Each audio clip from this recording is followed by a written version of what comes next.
Hello students, welcome to Sri academy. 2025 question పేపర్లో circle topic నుంచి ఇచ్చిన క్వశ్చన్ చూద్దాము.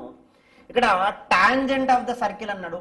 Circle equation S equal to 0 అంటే టాంజెంట్ ఈక్వేషన్ ఏమవుతుంది? S1 ఈక్వల్ టు 0 అవుతుంది. ఎస్ ఏంటిది?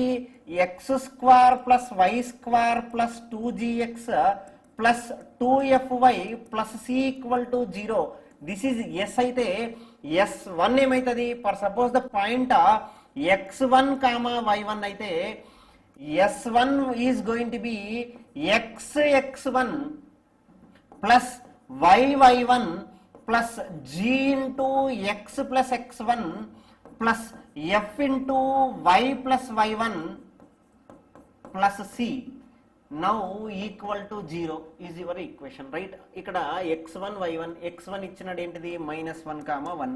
ఇప్పుడు x1 వాల్యూ సబ్స్టిట్యూట్ చేస్తే సింపుల్గా x that to minus x, y value 1 that is y plus g value ఏమవుతుంది? 2g ఈక్వల్ టు -6 అయితే g equal to -3, g equal to -3 into x plus x1 -3 into x -3x minus already -1 ఉంది plus 3 అయింది plus F value ఏమవుతుంది?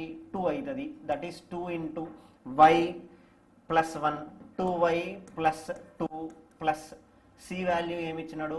-12 equal to 0. Simplify చేయి, answer వస్తుంది. -x minus 3x minus 4x plus y plus 2y plus 3y constant plus 3 plus 2 -12 plus 5 is nothing, indirectly -12 plus 5 is nothing but -7 equal to 0. ఎక్కడ ఉంటుంది answer అంటే minus common తీస్తే 4x minus 3y plus 7 equal to 0.